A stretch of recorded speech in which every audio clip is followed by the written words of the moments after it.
Welcome to the JBs Powercast, where we talk about industry news, events, performance parts, trucks and accessories, shop talk, and we'll even do a little bench racing. The JBs Powercast starts now. Hey guys, welcome to the JBs Powercast. This week with Corey. We have a very special guest later on, but we're going to start talking some news, industry news and things that are happening. Yeah, let's go over a couple things that have happened recently in the industry before we get on with that. So what's up first? What are we going to chat about? Well, the Comp Performance Group and Edelbrock. They're now one. This is kind of a huge deal. It is. Yeah, it is. really is. So we've got Comp Performance Group that has been acquiring companies over the last many years. For sure. Growing. Yep.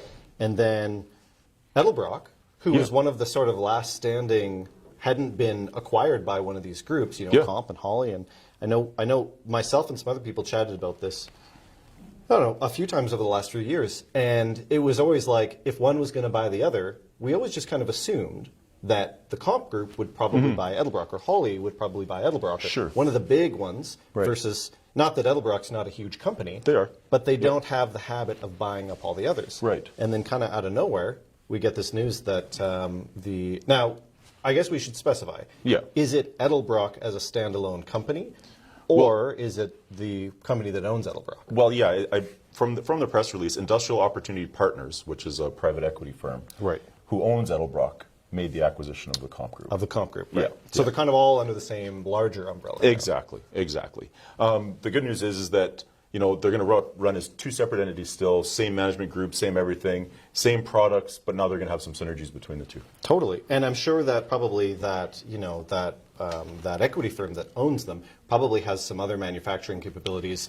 If nothing else, I suspect that probably both Edelbrock and Comp will probably grow to have a better streamlined production and quality and stuff like that. Yeah, you bet. You have any private equity investments of your own? Yeah, absolutely. Of course. Haven't you heard of the Rogers Acquisitions Inc.? Have you not heard of that? I haven't, no. Oh, yeah. I made a big acquisition last weekend. Yeah. Bought some lunch for the family. Oh, good. Yeah, good. Yeah. Big investment on my part. Yeah, absolutely. Yeah. Went well, I hope. Yeah. It's $40. $40. Yeah. Well, see, I think my equity pool might be a little higher, although I negotiated with Visa when I made the purchase. Right. Bought a set of coaches, right? Oh, so, wow. That should be in the press release. Yeah, we don't have that one to talk about, do we? Yeah, we'll have to talk to our producer and make sure that is in That'll there. be next week. We'll get that. So, in the next 3 to 6 months, I'll have it paid off. And I should own a piece of Ashley furniture as far as I'm concerned. Right. But, I think a little different scale, right? Going from Edelbrock to Comp, but all good. So, yeah, great news. Obviously, we stock both substantially in-house, so that's only going to increase, I take it, and as they have more synergies, it'll be better for sure. Absolutely. Sponsorship from JBs Power Center. Right. Now, speaking of big news, this is big news. So JBs Power Center is now sponsoring the Spec'D Thursday night open drift session at Castrol Raceway. This is really big news. Really big. It is. We've had past employees, current employees that are dedicated, interested, and have the ultimate passion about drifting. I mean, I know yourself. I see some of your cars. You brought them here, the Mazdas, and that. It's a following that I think a lot of people just take for granted. That I see it on YouTube. But it happens here every week. Absolutely. And the Spec'D group's been around for a while, and they've been running out there Thursday nights for a number of years now. Of course, JB's has been sponsoring the Friday night street legals for years. Yeah, you bet. I mean, it only kind of makes sense. Now we've got the Thursday night open session drift and the Friday night street legals. Yeah.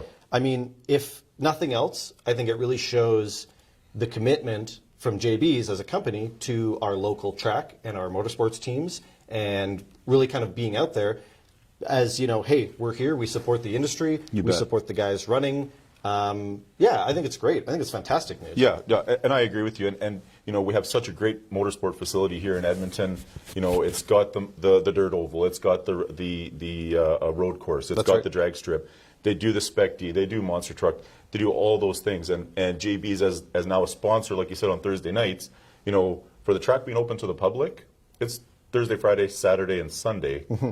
So we're 50% basically of the track we're sponsoring it. We're there. We're making sure that it's there, and we support local business and community to make sure that we have a place to go. Yeah, totally. Because without it, it's not there for us to use. Yeah, absolutely. So that's big news. There is more information that's going to come, of course. So I would, if you don't already follow and like and subscribe to JBs and Spec'D on Facebook, please do that, because that's where the news is probably going to come out first. That's where you'll see it first. Yeah, so. Facebook's always first with everything. Yep. We definitely want any Spec'D members, stop into the JB stores, come see us, come chat with us. We have a great product selection for you to choose from. We can also look at getting things for you too. Totally. We're not limited to anything. We can do anything you ask. Yeah, we really, really want to invest and support in that whole side of the business that, locally, there isn't a ton of people around that are supporting sport compact and drifting as a motorsport. Right. And next week, we have Sean Hardham here. That's right. From Spec'D. That's right. To do an interview and talk about the program and talk about the way things work out there and how to get involved and some training if necessary, whatever it is. Because I understand that they actually get some people out, like the spectators 100%. come to watch. And it's a big event. Yeah, absolutely. and guys are trying it, and let's go through a set of tires tonight, right? Why not? It's fun, and it takes some talent to do. It's not anybody can do it. It takes some practice, just like anything else. And look forward to next week with Sean Hardham and the interview with him with Spec'D and drifting. Absolutely, should be good. Yeah, cool. What's next? What's the next one we're going to chat about? Holley Sniper EFI. Yes. Now I know. We talked about, some of the cars I've seen you own. You've had the pretty wide tires on them. Pretty wide. You ever a mini tub, anything that you have? I haven't had them wide enough to need a mini tub. Mini tub? No, not yet. So I know that, a lot of the hot rod guys or drag race guys for sure, Yep. You want to put the bigger tire on the back for traction or for looks, whatever it might be, you got to tub the back. Yes. Right? And previously, to do that, you're either custom fuel tank, custom this, cut it, whatever, or run a fuel cell. Of course. Right, and then you're strapping it and running that.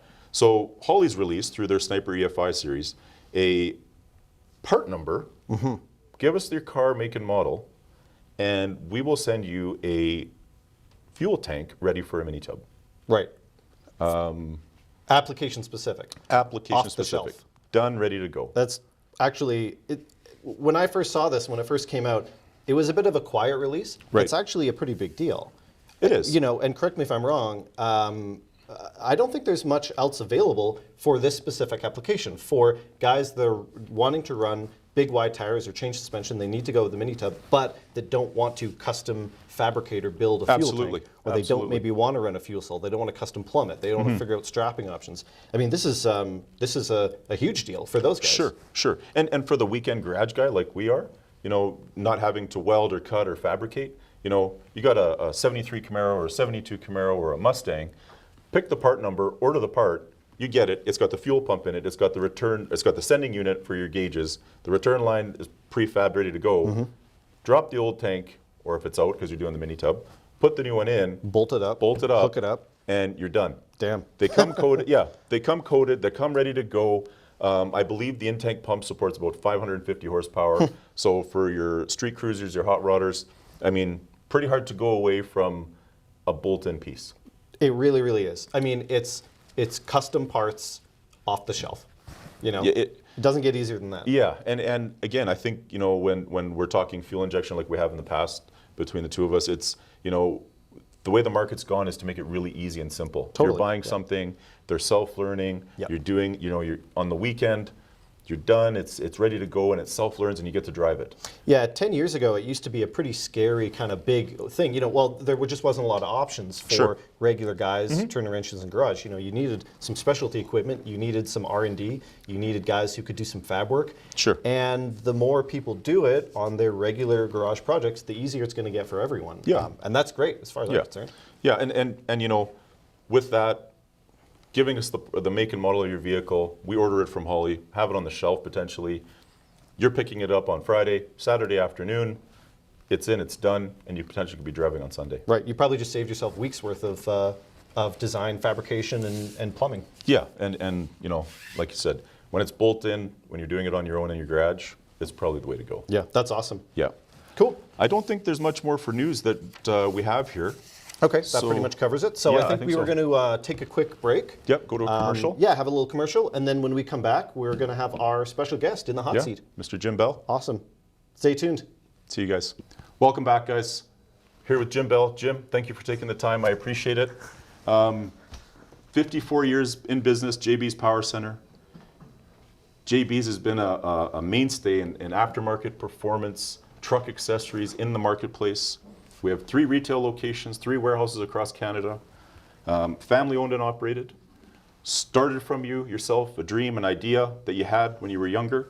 And take us back, Jim. Let us know what got you towards automotive industry and what really got you started in this business. Well, first of all, thanks very much for the invite, Adel, and the team from JBs that are putting on the podcast. And, it's very exciting for me to have an opportunity to, I guess, tell my story, the fact that there is a level of interest in that area. So turn the clock back, to when I was a teenager. I had, I always had a keen interest in performance automotive parts. I had a subscription to Hot Rod magazine when I was 11 years old. I didn't buy it. Right. My mom got it for Sure. me. So, and as I grew up, in high school, I wasn't like, I knew how to drive when I think I was 12 or 12, somewhere between 12 and 13, and I ended up stealing my mom's car. Got caught by the police. Sure. And anyway, fast forward from there. When in my late teens, I decided, that I really wanted to. I didn't want to go to university. I had a keen interest in developing my own business and being in the performance automotive business. That's Right. what I really wanted. Right. And back then, it would be speed shops, because that's what you called them. And speed shops in today's world don't really exist. They're not very big these days. And a company like JBs Power Center, or what used to be called JBs Automotive, has always been like a performance automotive store rather than just a speed shop. Right. Kind right. of thing. Yeah, So makes sense. And also turning the clock back to the SEMA show, it's always been called SEMA, SEMA. Yep. Used to stand for Speed Equipment Manufacturers Association. Right. SEMA decided that they wanted to be a much bigger picture than that, so they became the Specialty Equipment Manufacturers Association, which opened up the door for truck accessories, performance automotive parts, just a whole gamut of things, rather than just Right. being speed equipment parts, kind of okay. thing. So, Wow. Anyway, so getting back, like I said, back in my late teens, keen interest in that. I wasn't allowed. I mentioned that, stealing my mom's car, getting pulled over by the police, and them having to come home. They were very unhappy about that. Sure. I wasn't allowed to have my driver's license until about 3 months before graduation. Oh, wow. So, like most people, get their learner's permit. Hey, I'm 16. Right. Like you And would you're have good been. to go? Okay, Yeah, I absolutely. want my learner's permit type of thing, but it was just nope. And in retrospect, I'm very fortunate that didn't happen, because I probably might have quit school. Right. And I, do have grade 12 university entrance. I had to work hard at it to do it. I'm really glad, that I stuck the course in that area. I had a couple of good jobs after I got out of high school. One of them would have been, I was a outside sales representative for Underwood Olivetti. Okay. And, again, this is like very old. Okay. So, it used to be, nowadays we don't have typewriters. It's computers. Right. Nobody had even thought about a computer yet. back when Jim was out, doing product placements for typewriters and calculators. It used to be IBM. And, company was, Divasuma that made, or Olivetti, sorry, an Italian company that actually developed the 10-key keyboard, as we know. Oh, okay. Before that, it was boom, boom, boom, it was weird. Right. Anyway, let's talk about some things that'd be of more interest to our listeners here. Sure. And keen interest in that area. Very good friend of mine, and still is. Frank Van Pijkstra.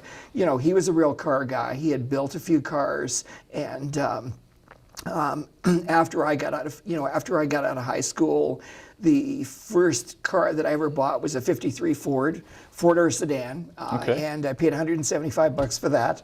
Cool. And in every intersection that you take off from, whether there's somebody beside you or not, it was a street race, Sure, type of absolutely. thing. And 3 on the tree, Okay, wow, there stuff you like go. that. There you go. 4-bore spinner Lancer hubcaps, and used to look in the windows. There was a place in Vancouver. Oh, sorry, I forgot to mention.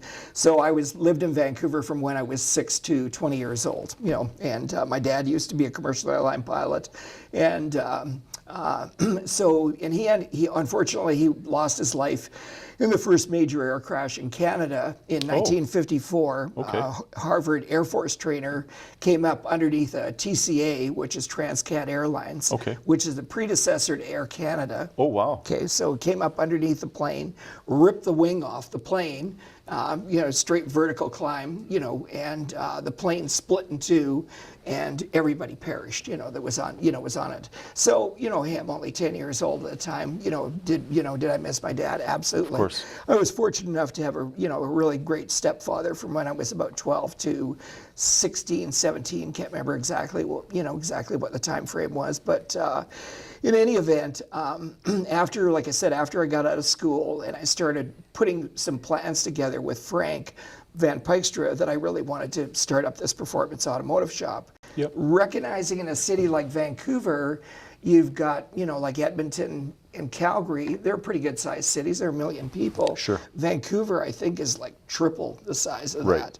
Right. I had a $5,000 inheritance, for my father's passing, and I never spent the money. I always kept it, and the plan was that I was going to use it to start up my business and buy inventory, and recognizing when I was 20 years old that there's just no way that, even if I was to be able to get some other investors to help me out of the company, to start up, let's say with $10,000, you're just going to be invisible in a big city like Vancouver. Absolutely. So Frank worked for this company called EBCO, and EBCO manufactured mag wheels.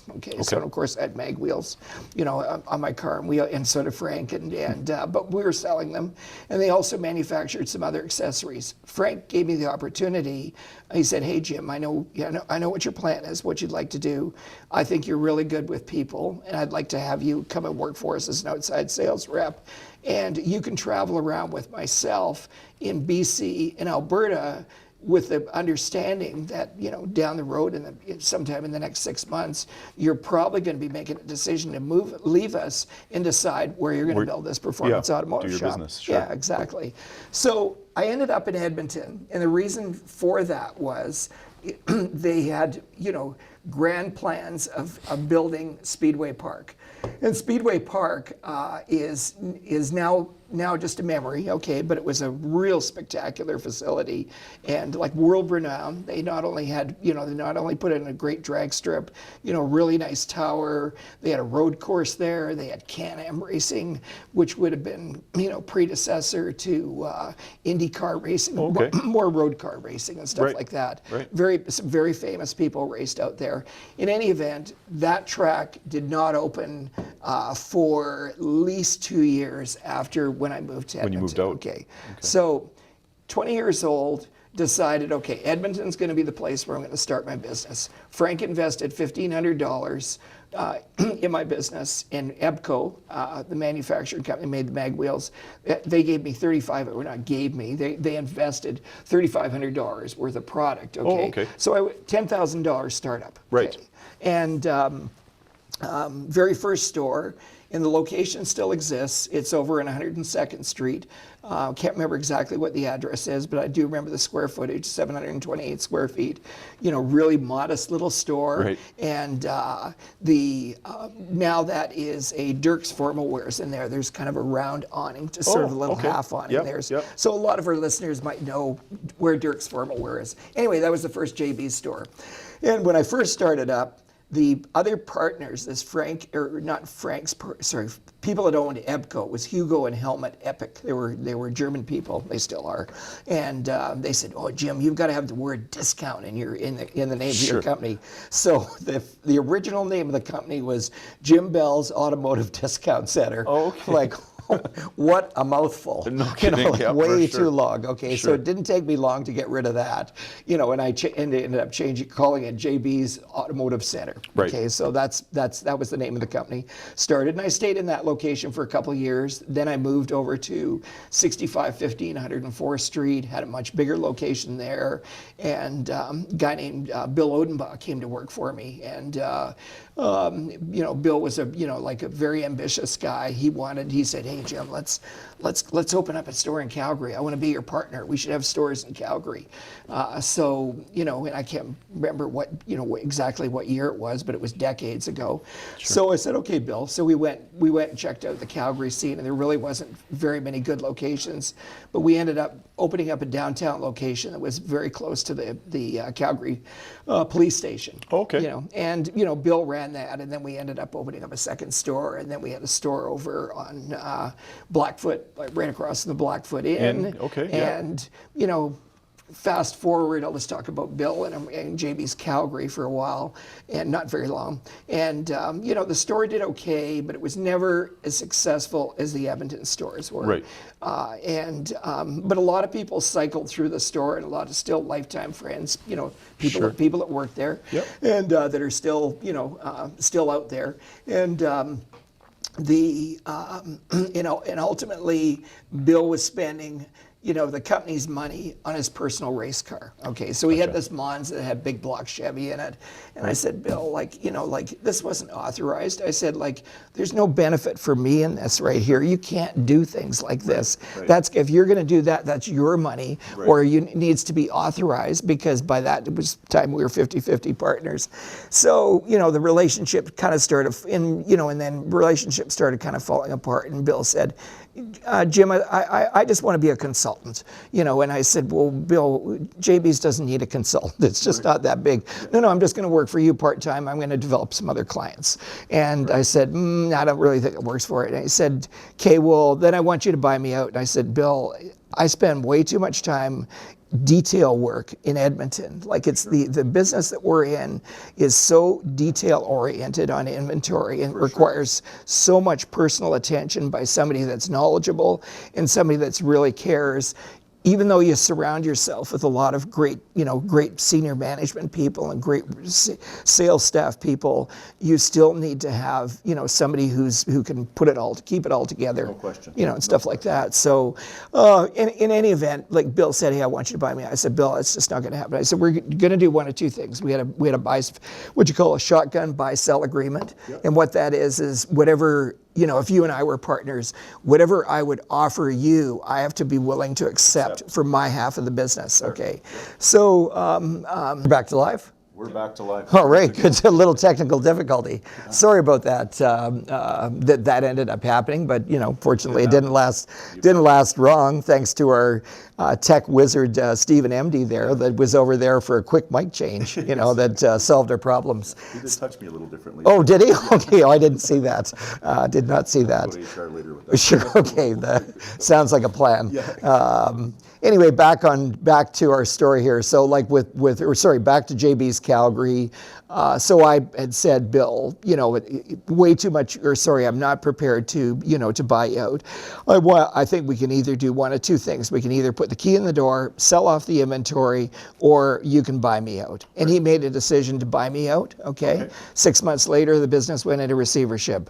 Right. Okay, so anyway, there was just a lot of issues and stuff. Bill was a great guy, but there was just some things that he did as far as customer service goes, and looking after or crossing the T's, dotting the I's, taking care of all the things that it's necessary to stay in business. And really, you know, the biggest challenge of everything that we do is staying in business. Right. Okay, so like it was easy, you know, like, you know, back when Alberta was just on a real positive upswing, like, you know, sales would be up every year. We were doing a lot of things right, absolutely, for sure, in growing our business. But in 2013 or 2014, when the price of oil went from $70 a barrel approximately down to 30 in about, you know, 2 months or something like that, things changed in Alberta. So I agree with you. Yeah, but we'll come back to that later. So anyway, JB's Calgary, key in the door, you know, and then I ended up buying the receivership. And for myself, after I think that place had been in business for about 7 or 8 years, that was the only time that I ever made money on JB's Calgary. The rest of the time, it was basically, here's 4 quarters, thanks for the dollar bill, and everybody was getting a paycheck. But we did okay in the receivership. Right. So anyway, let's fast forward from there. So, because I started talking about, you know, the evolution of our. So we had a real nice store at the 65 1504 Street, and and that would have been maybe after about 4 years in business, and I got into car stereo. So Okay. I started a sales representative from a company called Craig came in and said, "Hey, I think you should be selling car stereo Right. in here." And I go, "Well, gee, I don't know anything about car stereo. I can't really see that being a fit for our performance automotive parts here." Right. No, it's a really good market, and people want it. And back then, the CDs weren't even dreamt of. Okay? Sure. It was just strictly, it was 4-tracks and 8-track cassettes. Okay. Right. So got into that business. Who did the installs? Me. Right. Okay. So I got myself a hole saw, like a 1/2-inch drill motor. I'd be out in front of the store, even if it was like 20 below. Okay. And cutting holes in doors, installing speakers. Oh, okay. Installing the decks underneath the dash and stuff. Oh, like in a that. pocket or something like that, right? Well, no, they actually just bolted right underneath the dash. Okay. Because I remember when I was going to high school, if somebody had, I didn't have it, we certainly, didn't have the wealth to have something like that. But if there were people that went to school that might have had a, say a 57 Olds or 55 Olds. Sure. And it actually had a record player underneath Oh. the dash. And this would be like real major Cool high guy tech, stuff, very yeah. cool, Yeah, right. way above the, what we were capable, that I was capable of getting. Because, for me, car stereo, when we first started, would have been, a pair of 6x9s in the rear deck and a fader control. Right. That's what it Right. was. Anyway, so we got into the car stereo business, and it became, and the reason that I bring that up, Adel, is it just, because it's all part of the story of why we're still in business. Right. Okay, so Right. we're in the performance automotive business, and when I first opened my doors, like I said, it was a $10,000 startup, so I had about $3,500 worth of mag wheels and headrests, which were popular at the time. Yep. Because a lot of original seats in older vehicles, didn't have headrest. All the late model vehicles, all to prevent against whiplash Sure, of all sure. that headrest. So Okay. we were selling these as an aftermarket accessory, and did pretty well with it. And the same thing with the mag wheels. But the other things that I bought 50 cases of turtle wax. Okay. Go Okay. figure. Right, And right. I built all it, I couldn't afford to buy racking or anything like that. Yeah. So I built all the shelves myself, just out of plywood, painted them, stacked up, or used concrete blocks to, Lift 'em up a bit. lift them up and stuff Cool. like that. Now we have slat wall in our stores, really nice. Back then it was pegboard and Right. pegboard hooks to hang the stuff on, Right. and things like that. In any event, so year one in business, did $75,000 in business, and I was paying myself $325 a month. And people like 320. How could you live off that? Right. I did. Okay, Right. I lived fine. Like I lived in a basement suite, and I worked 6 days a week, or probably more, 6.5, 7 more often than not. But it was my pleasure to do so because I loved what I was doing. People found out that I was in business and would come and seek me out, okay, Right. and then they'd hang out in the store, but good stuff, not loitering or anything No. like that. They wanted to be, they wanted to be involved, okay, Right. with JBs. And there was one other competitor when I first started called Pioneer Automotive, and they were over on Stony Plain Road, and that would be the Chevaliers. There's Pop Chevalier, Richard Chevalier, and I forget the other son's name. Anyway, the keys in the door in that place, decades ago. Right. But they were the first. They were the first sort of speed shop in Edmonton. Ron Hodgson, Sure. who's just an icon in the motorsport industry, not just not only in Western Canada, but Ron's involvement in so many things that we do here, when we look back and think of famous funny car racer Gordy Bonin, Right. Like Ron Hodgson's, Bubble Up sponsorship, the money that he was able to put together, buy the car, have Gordon Jenner tune the car, Right. gave Gordy the opportunity. Gordy was a good driver, okay, but gave him the opportunity to have a car that was very, very competitive. Right. And they did very well on a NHRA national level basis. Wow.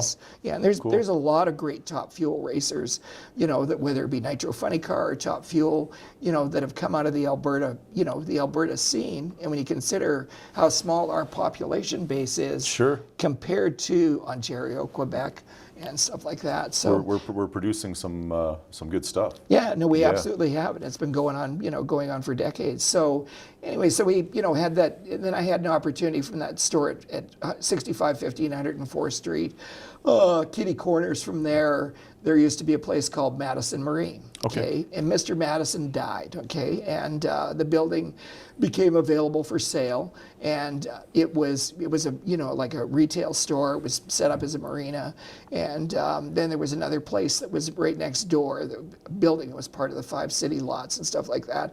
I ended up buying that real estate investment, which turned out to be a great real estate investment, and then we really started taking off. Okay, our business really started taking off, and right about that time, Ron Hodgson and Dwayne, I forget what Dwayne's last name is, started up Pacemaker Automotive. Okay. And just about everybody that's been in Edmonton for a long time has heard of Pacemaker Automotive. For sure. You know, Yeah, like you it's, bet. they've got a real cool logo with a fire suit. Yeah. And, and that logo still stands today. And Ron Hodgson's still involved, very much so in the motorsport industry.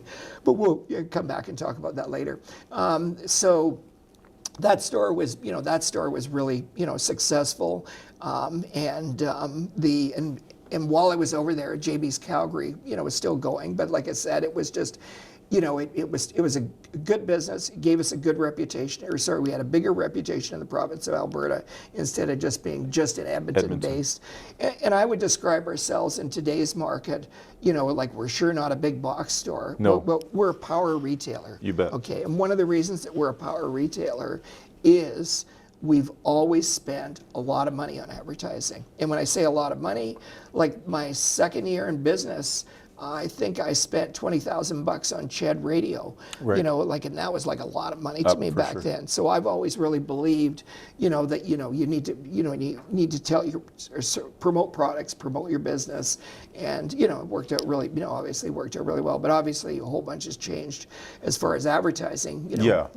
goes over the years and stuff or has evolved over the years. So so anyway, like that worked out, really well. And then we started up in 1977, and I remember the year because it's part of our logo. A fellow who is a really good retail customer came into the store and said, "Hey, Jim, if I bought a whole bunch of stuff from you," because I get a lot of people, that ask me. I live in Hinton, and I'm sorry, I can't remember what his name is, Adel. And I live in Hinton, and if I bought a whole bunch of stuff from you, say $10,000 worth, could you Right. sell it to me for less than I'd buy if I bought it? Came in as a retail retail guy. customer. Okay. And I said, yeah, okay, I think I can work with you on that. So I developed a wholesale program. We started up, Performance North at that time in Okay. 1977. And, and that business has evolved, through acquisition, and it's now called Dick's Performance North. But, but we'll get back, maybe touch on that a little bit more later. Mainly kind of let's focus on JBs. For sure. And business is good. Talking about SEMA show, I'd mentioned the SEMA show. The very first year that I was in business, I had heard about the SEMA show and probably got something mailed to me or whatever. Sure.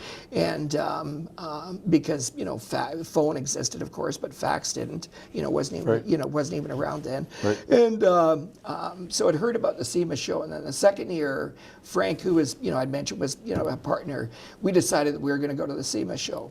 So the SEMA show, the first year was in an old Dodger Stadium in Anaheim, and the second year it was in the Anaheim Convention Center. Okay. I couldn't afford to fly down there. That was way too much money. Right. So what I did is I might have flown to Vancouver, but I think I drove, and then Frank and I drove from Vancouver down to Los Angeles / Right. Anaheim, attended Okay. this trade show, and that was like what I say, that would have been like 53 years ago. And I've been to every SEMA show since. Okay? Wow. Every SEMA show since. Missed 1 year, I think, in the last 53 years. And the SEMA show is so important because it gets you energized. You see a lot of manufacturers introduce new product to us. There's a lot of enthusiasts that like to go to it, but they want to really, the SEMA show really should be for people that are in the industry, Right. And so, yeah, that was, that's always been, an important part of our business because it's always in the fall, beginning of November, ties into and you've got to come back, tell a story, make a whole bunch of notes, take pictures, and share it with your team and decide what products you're going to bring in. Right. It's kind of the start of the next year. Like Absolutely. you're getting ready to go, right? Yeah, so it is. I mean, so 5 decades, Jim. So it's, I guess, over that time in business, you would have faced multiple challenges. Or any that stick out specifically that you had to really push through to give you JB's Power Center for 54 years? Anything that sticks out that you would say that, hey, I had to persevere through, was it whether economic times or tough times, whatever it might be? Just, does anything stick out to you in 54 years of JB's that you say, this was tough and I made it through because of this, or anything like that? Well, and it's an interesting question because the economy in Alberta has always been so strong until the price of oil went down. Right. And then we've had serious issues with our last provincial government, last 2 sessions, or in our federal government, which has really crippled business, okay, or not crippled business. We're not, we're still very solvent. We still do well, yes. okay, but the difficulty in being successful for the last 7 years, okay, versus the previous whatever 7 is from 54, sure. Yep. It's way more difficult, considerably more difficult, because our advertising is a lot more sophisticated. We do better marketing in our stores. Our product mix is growing. Yeah, no question. So up until that time, I'm not going to tell you that it was always smooth sailing. There was never any issues. If you're a business owner, you're always going to be involved with, if you're dealing with, you're always going to be dealing with situations. So do I have, if I had over, my career in business, many sleepless nights, or you can't get to sleep because you're tormented about something and keeps going, hey, it is, Yeah. But at the end of the day, I consider myself extremely fortunate that I got into the business that I did, okay, because it's all about the people, Right. and for our customers, getting excited about the products that we sell, and that's our job, my job, to introduce new products that people might have seen advertised in a publication, or maybe saw it on a broadcast, and we've got it right here in Edmonton, okay, and you don't have to wait for it. Right. And it's not to say, oh yeah, well, Canada's like 2 or 3 years behind the U.S. No. We're toe to toe. We're right there. I agree with We're you. extremely progressive, in that area. So in summary, Adel, and with the Klein years, everything was like really, really good. And even when you look back and say, hey, I think it was 1992, there was a big stock crash, but that didn't affect our business, really Right. didn't, kind of thing. So been fortunate in that area. But the reason, some of the reasons that we're still in business, where, all my competitors, whether they be in the performance automotive business or whether they've been in the audio business, Right. they're all gone, okay? Right. Is we're constantly adding new products, okay? Right. And you're creating excitement. So if you can imagine, let's say, you're a Ford dealer and you go to the Ford Motor Show and they say, so what's new, guys, for 2020? Well, you know what, things weren't that good last year. We got 3 new paint colors, but other than that, there really isn't any That's changes, it. Adele or Jim. Yeah. So how successful is that going to be? Right, exactly. Yeah, so we're constantly taking on new product lines, adding more width to our inventory, attracting a broader customer base that might not have, come into our store, because a long time ago it just would have been hardcore performance, or not Sure. hardcore, but performance enthusiast, Yep. or accessories. And now, with our product mix that was selling, very important department, our car audio, our 12-volt division, bet. remote car starters. We've got like an awful lot of women that shop in our stores, and we want them to feel really comfortable. We've got beautiful stores, like our merchandising, the bet. look of the store. And when you walk into a JB store, one of the things I've trained the guys up in this area, and and we've held true over the years, but there's lots of places you walk into, and nobody really acknowledges you. And I'm not talking about the Walmart greeter, some Right. old guy at the door. We want it when you walk in a JB store, we want you to feel we're really glad that you showed up. Right. You know, because it's a destination store. It's not in a mall. We have been in a mall. So, you know, you had to put an effort to get there. So we want to greet you when you come in the store, let you gravitate to an area of products that you might be interested in. And then, you know, the team that's behind the counter, somebody should be going out, and if you're looking at cold air intakes, you're looking at AFE, they should be over there talking to you and offering you our latest flyer and engaging you in you know, finding out what brings you into the store. So yeah, that's great. And I mean, you kind of took it to the next level on that question, and so, you know, accomplishments. You know, I know you talked about, you know, diversifying and not being that, oh, I only have 3 new paint colors, and adding items to the store. But, you know, just listening to you and listening to the story, it seems like you're people driven. Like you want the staff that work with you and work for you. You're always out there training. You're helping. You want people to feel welcomed in the store. Do you feel that that's one of the greatest accomplishments you've had in growing your business, is making sure the people you have with you are promoting your ideas and your vision forward? Just like yourself, Adel, because you're very much a people person. Yeah. You know, and it's not, you know, what you see, the kind of guy that you are when you smile and you're looking at me right now, that's the real Adel. You know, and we've got a lot of people like that work and represent the company. Absolutely, that's really important to me.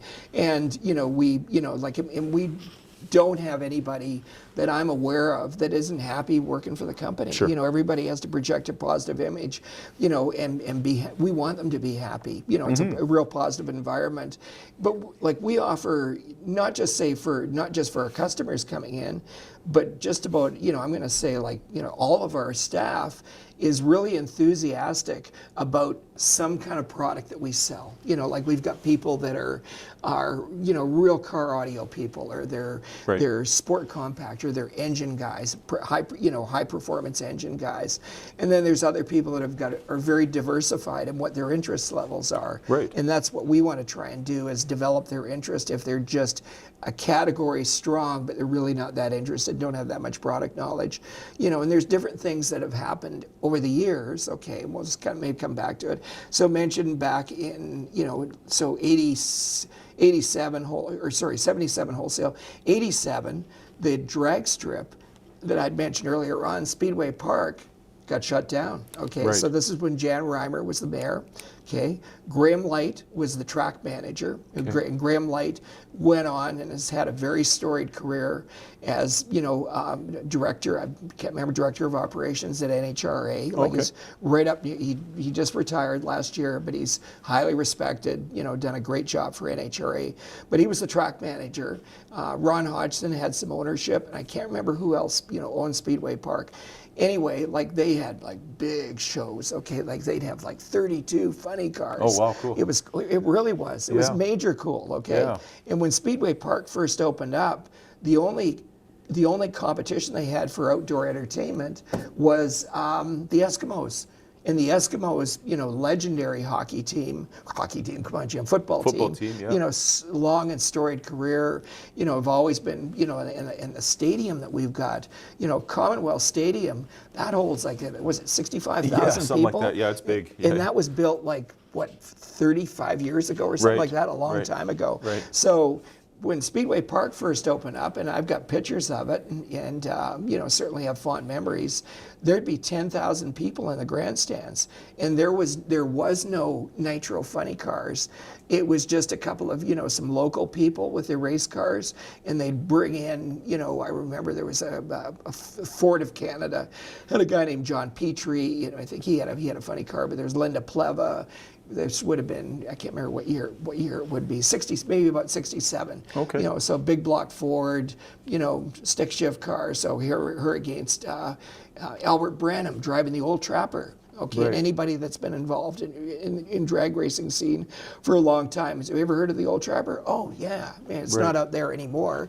But Albert Branham was the driver. Jim Ronigan, you know, was the owner, and also but he was a major hands-on guy, engine builder, and so that drag strip was, you know, very, very successful, but back in, you know, just a second here, what did I say there? The drag strip had been shut down for 10 years, okay? Right. My business in Edmonton, in Edmonton and Calgary, once they shut down the drag strip in Edmonton, and I think Calgary's had been shut down prior to that, or maybe it was just after that, did not do this, okay? But what it did was this, slow decline in business, okay? Right. Why? Because people couldn't go out to the racetrack, you know, Right. and it's not that just that because catering to racers is just small, but it's an important part of our business. Sure. And we're really glad to have it for sure. The interest level by the performance enthusiasts just kind of waned because they couldn't take their car out and run it at the racetrack, you know. Right. And so back in '87, I decided to, or I was, you know, remember I'd mentioned Craig Carstereo. That's, you know, is you know, very dated stuff and very basic. But by this time, you know, Jensen Audio had been around, and I was at a car show in Vancouver, and a guy named Dave Mason said, I was walking through this car show, and he said, "Hey, Jim." I said, "Oh, yeah, hey, hi, Dave, how you doing?" He says, "You ever heard a really good car stereo system?" And I said, I think so. Sure. He said, "Here, come here, sit in my van." So he had an Astro van, okay? Turn around, wall of subwoofers behind, okay? M&M subwoofers, PPI amplifiers. Cranks it up, and I go, oh. I was just blown away. Your hair's, I have more hair than hair's moving, and very, very impressive. And he said, "What do you think?" And I said, "Wow, man, that's just crazy." You know, like that's right. And probably that was that was a pivotal point for me. I decided right then and there I was going to put together a business plan and get into that business and step up from, you know, the entry level stuff that we were selling. Right. You know, so I went back home. You know, obviously we went back home. And in a very short period of time, I flew back out to Vancouver, rented a car, drove down to Seattle, went into a place called Magnolia Hi-Fi because I'd heard about them, and I went into Toys for Cars, and or Car Toys, I think is what it is. And I, you know, and digital cameras didn't exist then. Right. So I'd go out and they'd say, "Oh, can I give you a hand with anything?" And I'd be in there like looking around and stuff like that. I'd go back out to my car and I'd sit there and I'd make notes, draw what their soundboards looked like. They sell Boston Acoustic, Rockford Fosgate, you know. Right. So I figured, okay, these are the brands that I need. Okay. So then I went back home with a business plan, and you know, we got into high-end car audio business, and for a period of time, car audio was a much bigger part of our business than the performance automotive. Right. You know, so that kind of gets back to, hey, why is it you're still in business after 50 years? Because we've evolved, okay, Sure. and recognize, you know, because if people don't want to buy what you've got and their interest level's not there, the only way you're going to sell the stuff is sell it either at cost or below cost, just like what ends up happening in an auction. Yeah, you bet. And the business goes away. So Yeah. So anyway, that's really, and since then, you know, car audio is an important part of our business. But now, you know, and you'd ask me about, talk about, you know, some of the what I consider to be, you know, it's not secrets to success, you know, but it just why are we successful? There's nothing secret about it at all. You know, right now we have 252 product lines. When I first started up, I had 5. Right. Okay. And, you know, over the years, you keep on adding new product lines. And there'd be things that might be really strong, like, let's say, go back to the early 90s. Sport Compact was pretty big, okay? Right. But it was mostly front-wheel drive stuff. There was a few magazines that were out there. There was a fair amount of drag racing going on, and there were cars that were being specifically built, and they had Sport Compact events. And I'm trying to think of some of the Nopi. Nopi was a big series. Right. And it was a big deal.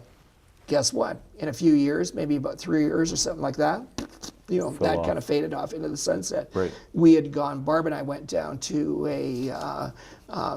heard about a trade show for import accessory, the import market, and was in Pomona, where they have the Winter Nationals. Winter Nationals, yeah. You were just there. I was, yeah. Right. It was great. Yeah, you bet. Absolutely, good stuff. And anyway, we went down to this trade show there and ended up picking up, I think, maybe 3 or 4 different product lines, stuff I'd never heard of. One of them was APC. And they, at that time, something was very popular was to have clear tail lights. Right. You know, that ship's left town a long time ago. Right, yeah. And but you know, hey, for a couple of years, we're buying huge in that category, but it's a lot of accessories are what I would describe as fashion. Okay. Okay. Just like clothing. Sure. Okay. Yep. Whereas performance parts, they just evolve. They're not fashion. So a lot of the things that we mentioned, you and Corey were talking about, Compcam's talking about Edelbrock. A lot of parts that I've been buying from Edelbrock for decades, we still sell. Right, Okay. yeah. People still buy them. Yeah. We don't sell them in the same type of quantities, and there's other products that have replaced the ones that are in there, but they don't fall right off the face of the earth, Right. kind of thing. So that's kind of the a difference in that area. But just as that business went away, okay, diesel performance, because Sure. prior to the just a second here, 2000, I think prior to about 2001, okay, if you had a diesel truck, like GM just had a terrible, I'm not sure what the motor was that they had in them, but it was like not a good diesel engine at all. Yeah. Got a real bad reputation and well deserved, the earlier ones. And but if you were a Dodge guy, then you had a Cummins, okay, and a great motor. You bet. And the platform is still very strong, even in today's sure. today's market. So 2001. GM ends up bringing out the Duramax, okay, and then performance parts started evolving, on it and stuff like that. And I don't know if any of the listeners here have experienced, riding in a diesel truck that's had performance modifications. But I'm here to tell you, and you know this yourself, Del, from working in the stores and being involved in the industry. You put a programmer, let's say on, this 2001 Duramax, which I still have. Yeah, but it's in great shape. You bet, absolutely. I've taken good care of it. But anyway, you put, the kind of the big three things that you put on to pick up performance and increase fuel economy would be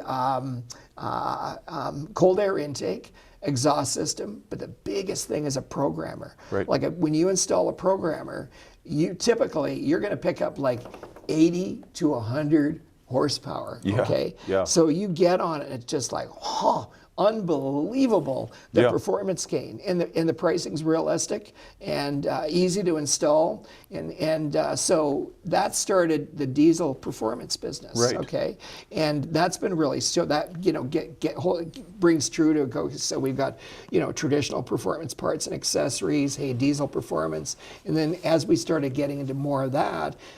More people were not only interested in improving the performance of their truck, they wanted to differentiate their vehicle, make it look cool. Yeah. Okay, so You bet. aftermarket accessories, which is another big category for us, It because is. that kind of evolved as a result of, we were selling some truck accessories before that, but once people started buying late model trucks, and then Ford answered, like their Power Stroke, not so good when it first started, but a fine engine platform now. Yes, yeah. The Cummins is still, it's constantly evolving. Yep. But I mean, there's a lot of diesel trucks out there, and for many years, in Alberta, 1 in every 3 vehicles on the road was a pickup truck. Right. Okay, Right. and then when the price of fuel went way up, okay, so a lot of people started, more fuel economy, and then people, when the price of oil tanked, lots of people that were working in the oil patch industry either lost their job or they had their overtime hours,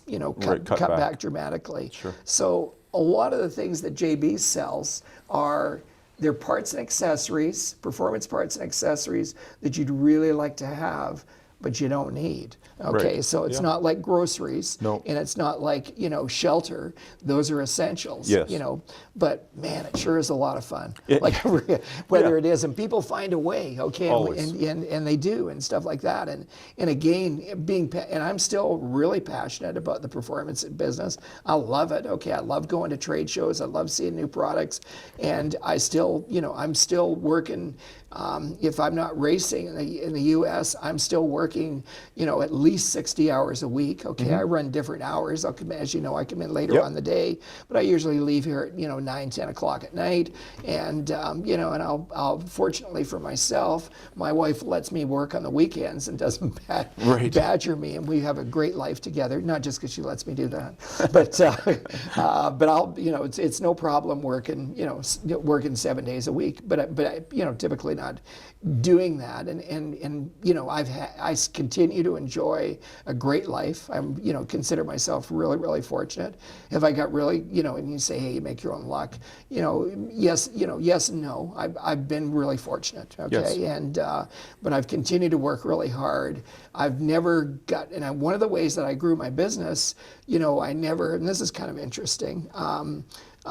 So I'd mention, okay, taking on new products. Okay, how are you going to pay for those products? Okay, in order, and I mean, it's, anybody that's in business, if you're selling products for less than you pay for them, and then you've got overhead, and you're paying your staff, and you're out of business. Doesn't last long, no. Yeah, it doesn't last. No. Doesn't last long at all. For sure. So anyway, grew my business through the profits of the company. Okay, so that allowed me to take on more products. Right. So we're constantly investing in inventory. And currently we have just over $10 million of inventory, paid for inventory. Yep. And that allows us, to service our customer base on both a wholesale and a retail basis. And again, like I say, very broad spectrum of product.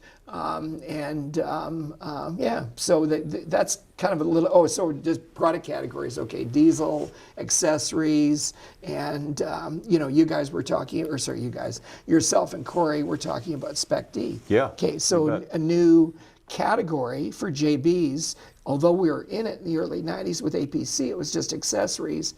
I was seeing more when I was out driving around, and I'm always paying attention, to vehicles on the road, and I'd see more and more cool looking sport compacts. Right. Okay, they either had wings on them, lowered. I could hear the exhaust tone. Sure. We started going and participating in Mark Sato's driven car shows, Yep. which are an enormous success and run on a cross-Canada basis. And Mark's got lots to be proud of on what he's accomplished in that area. And Mark is an influencer. Sure. Right? Sure. And JBs is an influencer too. Yes. We influence the fact that people are interested in performance parts, and the things that we sell are still interested in car audio. Visions, like the guy named CJ, who's the department manager of all car audio purchases for Visions, which is they are big box retailer for sure. Yep. And he's told myself and Bill Travis, our Kenwood rep, he says, I love Jim. I love the fact that he's out there advertising car audio all the time because it creates interest, Sure. in the marketplace, Sure. type of thing. So. Yeah, no, that's great. So, you're actively involved. You're 75. That's right. You look good for 75, Jim. Well, thanks. But I'd kill to be 55. Yeah, I mean, looking good at 75. Yeah, not that I want to go pick curtains or anything for an apartment, but what you talk about passion. Is that what drives you every day? Like in the industry, the people. Is that what keeps you going every day at 75 and driving your business to be bigger and better every day? I wouldn't say, in all honesty, when I look at myself in the mirror, I don't see myself as being a real driven person. Okay, but I do see myself as being really accountable and working with people in the organization, try and share that or get them to buy into being accountable to themselves and being accountable to everybody that's working with them. If you've got good work ethic and you're accountable. And your chances of succeeding and being happy in life, go up exponentially. They really do. So, like I said, I don't see myself, oh man, we're going to do this, like that. Right. But as far as sales numbers, certain goals, there's, yes, goal driven, do set goals, okay, but that's not as the focus would be to deliver a great product, to have stores, to have a business that people like coming to, and and another thing that's really, really important to me is to have a great team of people. And right now, I think we have 105 people working for JBs and Dick's Performance North, and that would be a lot of people would be at our head office where we're holding our podcast here right now. Yep.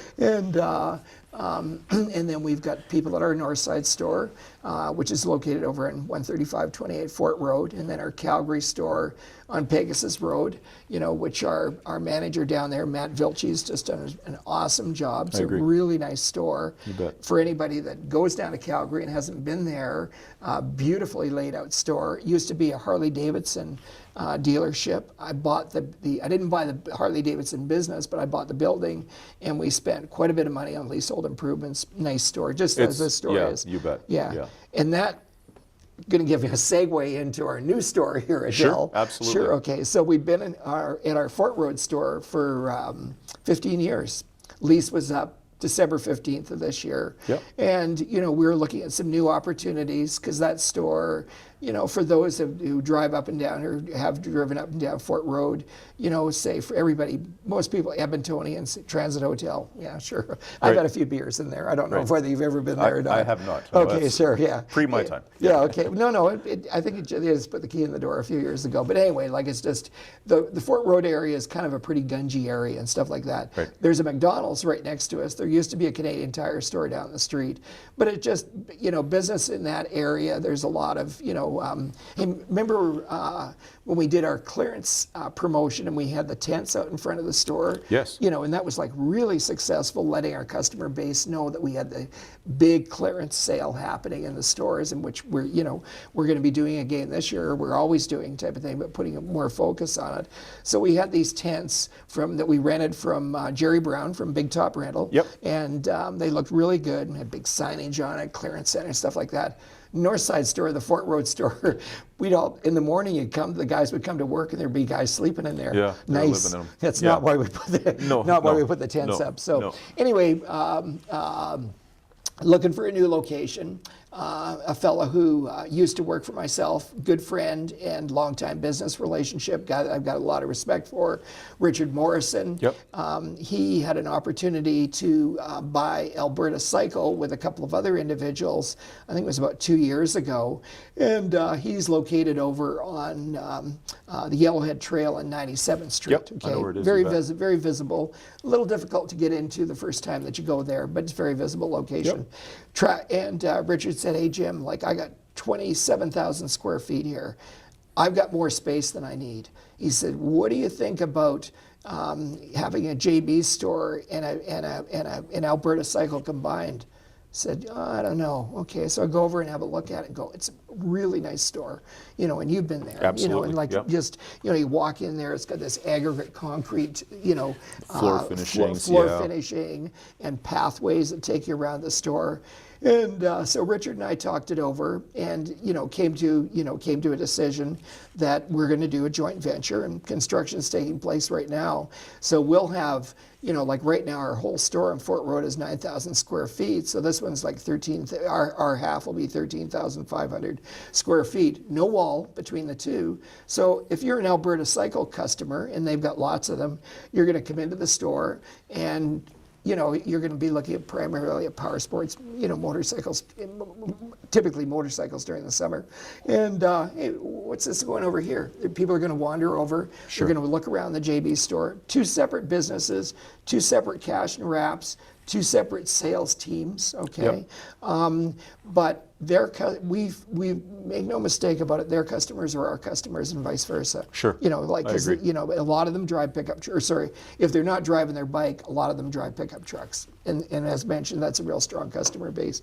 And we've got, we're a bigger company than Alberta Cycle is, and we spend a lot more money on advertising and promotion. So if somebody walks into a JB store and they, are going to, they're going to, whatever it is that they came to look at, we're going to get them looked after. But chances of them wandering over, into Alberta Cycle, what do you think? Yeah, pretty good. Absolutely, yeah. Absolutely, yeah. And, we're going to have a bigger installation center in there. Another thing that we're going to do there, which is very unique, is we're putting a bistro in. So we're going to have a coffee shop, some specialty foods, and we're going to try and get a liquor license, okay? So Richard's got a Vespa store downtown, right across from Grant McEwen, real close to the Ice Center. And that when they bought that, it had a food like a coffee shop in it. Since that time, they put a liquor license in and stuff like that. So, hey, what could be cooler? Whether you were having a look at a Power Sports or checking something out in JBs, and you go over and sit down and have a coffee, have something to eat, or Yeah, if you feel like it, have a beer. Yeah, right, Kind of thing. So absolutely. that'll be very unique. So we plans is for that location to be open April 15th. That's our goal to get it open right now. Very excited about the store. It's under construction right now. Please don't go and look there. I'm not inviting our listeners to Sure. go and look at it Yeah. because it's under construction. It Sure. really doesn't look that good. Hey, but if you're interested in power sports, by all means, go in and see Richard and his team. Stuff like that. They're great guys, and they really do a good job of looking after people. And we definitely have a common mind when it comes to customer service. And we'll have a bigger installation center over there than what we've got right I've seen now. some of the plans there. It's going to be awesome. Yeah. Yeah, it really is. And seeing as I mentioned installation center, if I could segue into what we've done with our Sure. installation centers over the Absolutely. years. So decades ago, when I first started, I used to do installations on the street. Okay, Yep. that I would install. I learned just by teaching myself, I guess, type of things. But I would do like 4-barrel intake manifolds, carburetors, distributors, install tacks. In my store when I first started, out in front of the store, because there really wasn't that many customers. Right. Just run extension cord outside. And you did it. Yeah, but there was no shop or no garage. So when I went to that place on 104th Street, 6515 104th Street, I built a shop. Okay, and we were doing more and more installation work. I bought a synchrograph, like a distributor machine, and was recurving distributors. That worked out really well until the guy next door. Waltz Auto Electric, okay. He complained, hey, that Jim Bell's working on cars. He's not a licensed mechanic. Right. And so I had the board come around and said, what kind of work are you doing here? I said, oh, we're just doing this, and this. You need to be a licensed mechanic. And I said, well, I'm not a licensed mechanic. Well, you're either going to have to stop doing this work or get a licensed mechanic. And I said, okay. And they said, but if you feel that your skill sets are high enough, you can go ahead and write it and get your ticket. And I said, well, I'm pretty good in a lot of areas, but not total package type thing. I said, so I think I'll take a pass on that. So I ended up hiring a fellow named Bill Timchuk, and Bill did a great job for me, worked for me for 10 years. And, when we moved Kitty Corner, as I mentioned, into where Madison Marine was, and, Bill, we did like a lot of mechanical work. Headers were huge back then, okay? Right. A lot of header installs, motor swaps. I think we had like 4 guys working in the shop. Then that business, it's probably tied in for when Speedway Park got shut down. So that business went and started nosing over. But guess what? Back in the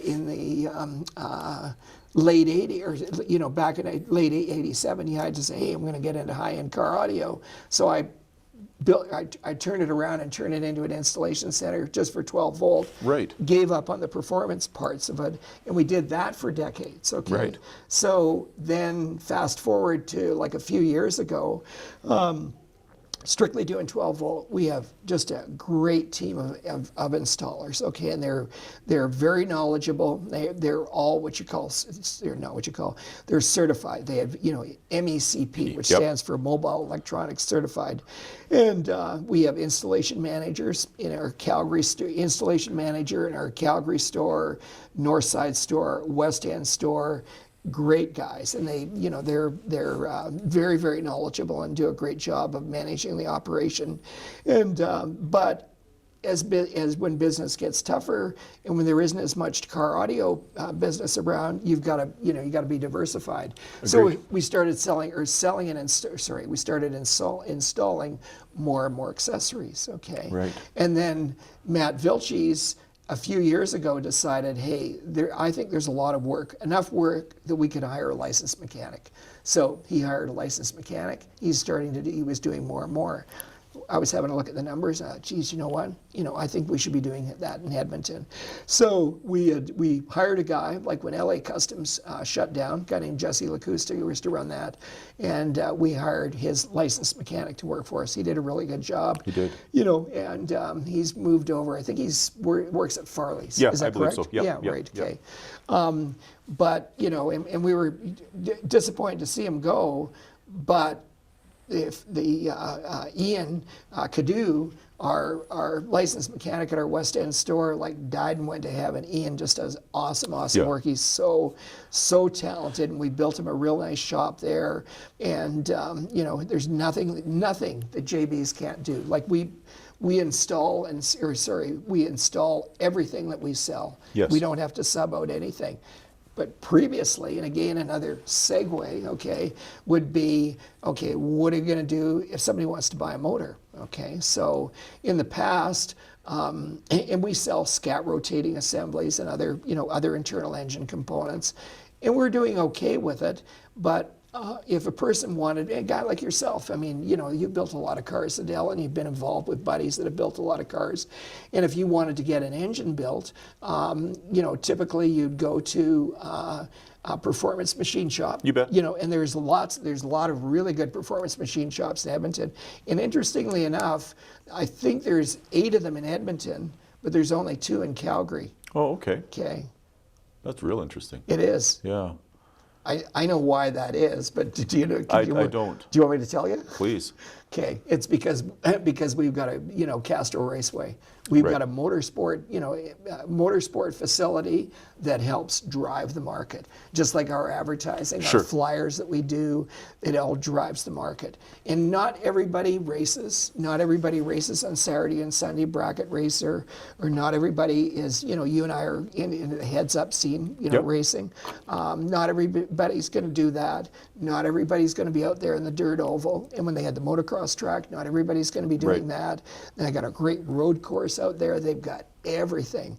I've been fortunate enough to travel around to a lot of, all over North America, and I've seen like a lot of tracks. And trust me, the facility that we've got here by far is the best, facility in Canada. Right. Okay. And it stands shoulder to shoulder, with a lot of racetracks in the U.S. Okay. Wow. So it's tough because because of the frost heaves that we get and stuff. Sure. They constantly have to true the track. But when you look at the whole facility, look at the tower, the starting line, staging lanes, the drift or the paved pit area and stuff like that they're conducting the Spec'D drifting, and the road course they've got out there is a whole new market, for Sure. guys like whether it be bikes, like a lot of guys with road racing bikes, that's a big deal. Sports car clubs, but anyway, great facility. So, thank you very much, Castro Raceway, Right. For being there, and it's currently run by Rob Reeves and his wife Kimberly, and they do they're hands-on just like I am, very, very involved with the day-to-day business, and it's a tough business, okay, because if you're running a business like that, you've got people that want to tell you, hey, you should be doing this, you should be doing that, and stuff. Right. It's Right. and it's difficult to keep everybody happy all the time, but we're very, very fortunate to have that facility, and it really helps drive JB's business, really helps drive the business of the 8 performance, high performance automotive shops that are in Edmonton, Sure. and Absolutely. stuff like that. Whereas Calgary, when I first started, had Shepherd Raceway, okay, a guy named G. McMahon ran that, and a lot of Don Prudhomme and Cruz Pedregon, Sure. like Cruz Pedregon Senior, like the Oh, father, okay. I saw him crash there, and a lot of big names because people travel all over the place because fuel was cheap and, Right. everybody wanted to be cool drag racing. They were Right. all coming up from California, Oh, wow. and all over North America. So it was a real crappy facility, okay, but it had a lot of great racing, that Right. went on there and stuff like that, and and then that shut down, and then they opened up a place called Race City. Race City. And that was a nice facility, but because it was within the city limits, more problems. Just like we had problems, say with Speedway Park, Speedway, right. and it ended up getting shut down. So as a result of that, you don't have the interest level there isn't as many people involved in the performance automotive accessory and parts business down there as there is in Edmonton, okay? Right. And for sure, I mentioned the machine shops, 8 Edmonton, I think it's 2, there could be 3, but I think something like that. But anyway, we're very, very fortunate to have the facility that we do. And, you had mentioned earlier on, JB's sponsorship of Spec'D and the drifting. We're real excited about that. And, we want to be involved with that end of it because we want to connect with the guys that are out there drifting. We want to connect with the sport compact enthusiast because in the past, a lot of people might assume, oh yeah, JBs, they're just strictly muscle car or diesel trucks. Or they don't have anything for me. We do. We do. Things have been changing. We put in, as you know, we put in the energy accessory line. You bet. Seats, steering wheel, shift knobs.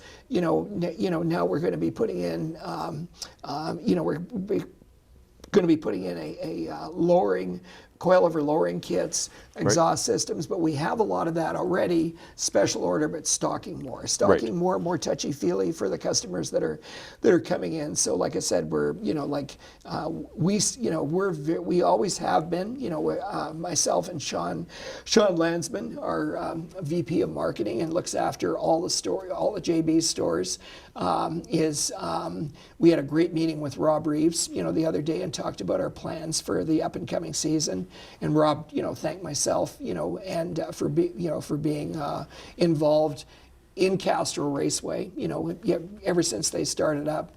Speaking of that, actually, turn the clock back a little further than that. Castro Raceway didn't used to be Castro Raceway, so we had no racetrack for a long time, and Liz Oglou, who was heavily involved with CCHRA, Capital City Hot Rod Association, ended up spearheading getting us another racetrack. She did a huge amount of work for it, and laid all the groundwork for the facility that we all enjoy going out there today, that we currently enjoy. And she had, I can't remember exactly all the details, but I mean, we all owe a big debt of gratitude to Liz, for the work that she did, and in my eyes, doesn't receive enough recognition for it. But thank you very much, Liz. Thank you. Yeah, and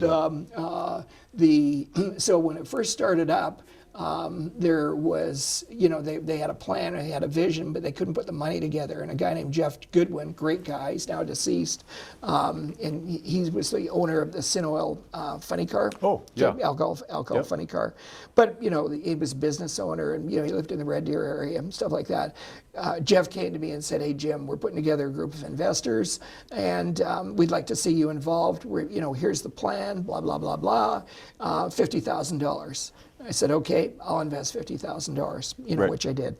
And how did it, in their very first race, who did they bring in to I guess, kick off their very first race? None other than Shirley Muldowney. Oh. Very cool. Okay. Yeah. So people will tell you, oh, you can't get down, they call it like a green racetrack. It's got to, need more rubber, got to be cured in. I can't remember what it was, or how fast she went, but it was very, very respectable. So that was a great launch.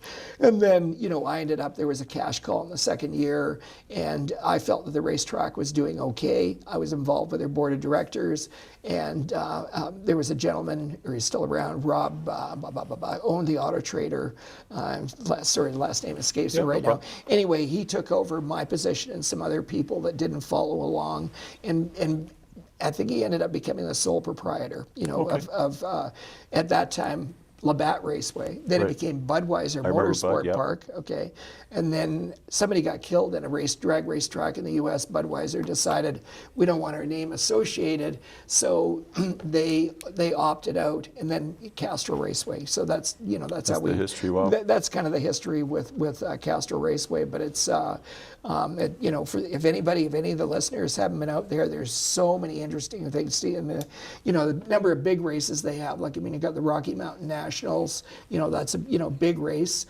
For years, the track was IHRA, International Hot Rod Association, and now I think 2 years ago switched back over. I believe so. Yeah, switched back over to NHRA, sanctioning body, and they've got that. Hot August Nights, is another big race. We'd like to see more, especially you and I and some other people, see more heads-up racing, okay? Sure. Because that's what I'm involved with my pro mod, and you're involved, and it's very, very exciting. It is a big scene, or not a big scene. It's a lot of people aren't aware of, let's say if you go to a race and see 2 pro mods or 2 alcohol funny cars, one doesn't leave half an hour ahead of the other one. They both leave at the same time, as provided the other guy didn't red light. Right. Whoever gets there first wins. Exactly. Yeah. There you go. And there is excitement in the heads-up scene, there's a big following on TV, and it's growing to everybody wanting to see that. They don't want to see the delayed start, but heads-up is cool. That actually allows us to shift gears. We know you have a pro mod. Yes. All of us to work with you and for you. And what's the plan for this year? What are there some events you have planned, or have you made any changes to the car that weren't last year that are this year? Sure. Well, thanks for asking, Adel. Yep. I still actually have 2. So I've got a 2013 2013 Jerry Bickle Mustang body car, and with a Hemi in it, and I've got my '69 Camaro, which I've been racing primarily for the last few years. Yep. So the year before last, we just did Carl Stevens. And myself, we had just a killer year, like really, really successful. We not only won, the biggest race, you can go to for pro mods, which is the World Series of Pro Mod race, held at the Mile High Track in Denver. Right. And that was like $100,000 to win. Sure. And that sounds great, okay? And it was great to win it. But trust me, guys, it takes like at least 5 times that number just to field a car like that during the course of the year. No question. Very, very expensive racing. Okay, so we've raced ever since when I first got started in 2013, had the car built. Allow me to turn the clock back a long time before that. Okay, so racing. Okay, what's my involvement with racing? When I first started, I had a clear understanding, Jim, although I had the 61 Pontiac station wagon that I took out the automatic and put in a 3-speed, took that out, put a 4-speed, put 456 gears in it, but never really spent hardly any money at all, okay, on it. It was all very, very modest. I let, my customers spend the money, okay? Right. And instead of, I got to have a really fast car. No. If you do that, if you're a young businessman, whatever it is you're involved with, if you go out and spend a lot of money on personal interest things, you'll be gone, type of thing. More often than not, just go, gee, what happened to all the money? Right. I'll tell you what happened to it. Yeah. You spend it on your race car and everything that's involved with it and stuff like that. So, but I used to go, we had mentioned the Winter Nationals. And the Winter Nationals, for a lot of people, it's usually the first week in February, is it, I think, or something like that? Yep. Yeah. For a lot of people in Edmonton, they used to run plane loads of people. They'd run tours out and go to that race, big race. Anyway, so I used to go to those races all the time, and as a spectator, and when I was down there, I'd see this guy. His name was Frantic Fred Bradbury. Okay, so the guy had an A Street Roadster. Model T stick shift car leaves the line, carries the wheels. Whoa, cool. It was. Yeah. It was very cool. Yeah. It was an influence. Okay, so I thought, oh man, I'd sure like to have a car like that. And but I'm not a car builder. I have no capabilities in that area whatsoever. Anyway, I'm out at in the following summer, I'm out at a race at Speedway Park. And Les Davenport, who's like a very, very talented individual, highly respected in the drag racing scene, and very, very successful. He's a very, very successful tuner. But when I first came across Les, anyway, his car was going up and down the drag strip, and it was just like Fred's. Okay, so this A Street Roadster carries the wheels, big block Chevy, tunnel ram, 2 Dominators on it, Right. and so they announced on the PA system, cars for sale. And I thought, gee, interesting. So And even though I had already been in business for quite a few years, okay, I said, I don't know this Les Davenport guy, and I figured he was kind of up here, and I'm down there type of thing. So I sent Bill Odenbaugh over to talk to him and said, Jim's kind of interested in buying your car from you. And so anyway, I did a deal with Les, and I think I paid like $7,500 for the car or something like that, turnkey. And I said, Les, I don't know anything about running a car like this at all. And he said, well, here's what I propose. He said, come down, take a week of work, take a week off work, come and work with me in my shop, which is just a garage, but a 2-car garage behind the shop and stuff like that. I'll show you. He says, we're gonna take the engine out of the car, we're gonna disassemble it, we're gonna take the transmission out of the car. Well, and that's gonna come out first anyway. But take that out. I'm gonna show you how to service the transmission, how to rebuild it, and put it all back together. And then, even though it's like really cold out, we're gonna go out to Shepherd Raceway, and I'll show you what this. It's not. We're only gonna do a burnout and stuff like that.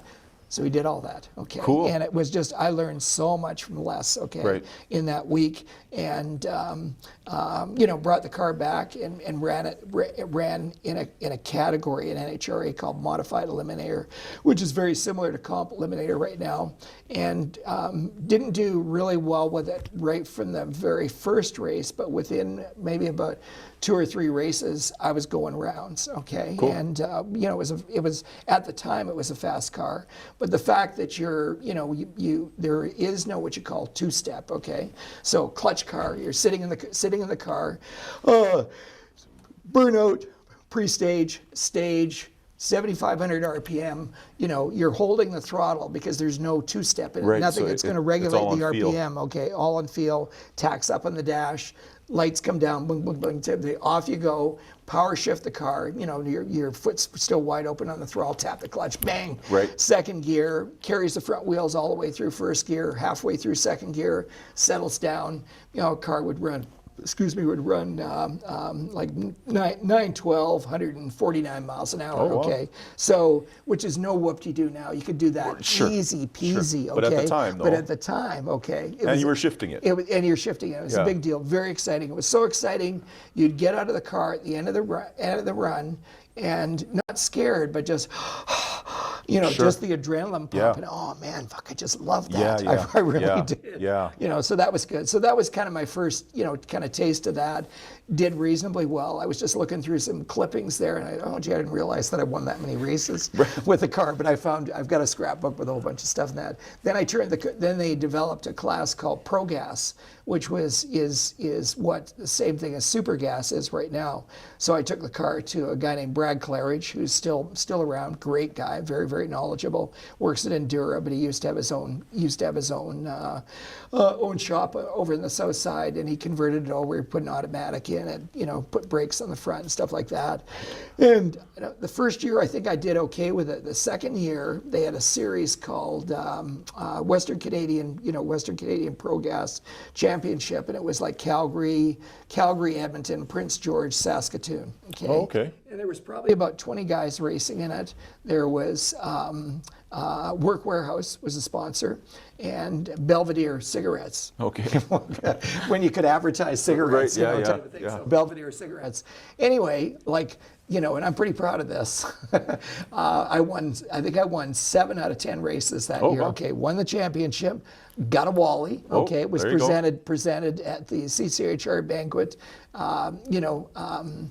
by Graham Light, and that was pretty exciting, kind of thing. So, and I ended up selling the car to Randy McNally. He in turn sold it to a guy to his cousin, Pat McNally, and Pat and Randy ran the car successfully for a long time. Pat sold it to some guy from Hinton. The guy wadded the car up, and it wasn't worth fixing. But anyway, it was around for decades. Had a lot of fun with the car. It was a real exciting car to drive. But then tick-tock, quite a few years went by, and I just, I really, other than spectating, I really wasn't involved. Then I'm going to say 2012, I started, the internet was around, getting around, it was pretty strong by then. I heard about this guy named Brad Personette, and he had a 69 Camaro with a Hemi in it, and he went 595, quarter mile, 595, 250 miles an hour. And I just thought, geez, that's as fast as the alcohol funny cars are going. Fuck, I want some of that. I really want that. Okay, so I started, so that would have been in the fall. Then in January, I started looking on Racing Junk, looking for cars to buy. And I didn't know whether I wanted to get a nitrous power adder, supercharger, really didn't know anything about turbos at all. And but I had been going to some races, Heads Up Racing, which we had mentioned previously, and I'd met Steve Petty, and bought a small block, bought a small block Ford from him, so anyway, I ended up, did a lot of research in it, made a lot of phone calls, but ultimately I ended up getting a new chassis built from Jerry Bickle, okay, bought a 481X engine program from Proline Engine, and their recommended, Rossler transmission, the converter, so it was like a really good, turnkey package. So here's a guy who's never really gone that fast, okay, and didn't know, crew guy, what do you need a crew guy for? Right. I can run this car by myself, but you can't run the cars by yourself type of thing. So pretty serious car. Anyway, like within 6 weeks of getting the car, I ended up, and I ended up hiring this other guy to come and travel with Barb and myself because I bought a stacker trailer, motorhome. You need that. Yep. And was running it out of a Proline shop in Atlanta, just north of Atlanta, Georgia. So I went to a race up in Maryland International Raceway, and raced with a bunch of guys up there, and was lined up against Dave Hance. Okay, and Dave's become very good friend of mine. And anyway, light turns green, boom, off we go. Get down to the other end of the racetrack. Dave comes running over. He said, Jim. I said, what is this? You just went 597. Wow. I said, whoa, geez. Like 6 weeks after I got the car, I had myself, in the quarter mile, I had a 5 second time slip, and it would have been like a, high, probably a 395 in the eighth or something like that. So anyway, so I raced a lot. I raced, once I, started racing NEOPM, Northeast Outlaw Pro Mod Association, raced NHRA, in 2013, I had just a really, really bad crash at the first PDRA race. I hit the wall at over 200 miles an hour, started off in the left-hand lane, car drifted over a little bit, left rear wheel, gun and pollen. Okay, right. So it spun, right rear wheel hooked. The car immediately got up on its side, like driver's door down. So now you're heading towards the wall, and I just thought, whoa, this is a bad deal. Right. And actually, I've had a couple of things happen, at real high speed, and interestingly enough, things slow down for you. Okay, wow. Just like probably hockey players that things really happen really fast, but if you're know what you're doing, things slow down. And it's not that I knew what I was doing, I just knew I was in a lot of trouble. Yeah, so bang, car goes up in the air, down, skids upside down, way down the racetracks, totally black inside. And I've broken, both my legs, motocross racing, dislocated shoulder, lots of broken bones and stuff like that. I know what hurt feels like, kind of thing. Sure. Anyway, so I'm lying upside down in the car, and I thought the steering wheel had gone through my chest because I was just screaming in pain, stuff like that. But anyway, they got me out of the car and took me to a local hospital, MRI, and X-ray.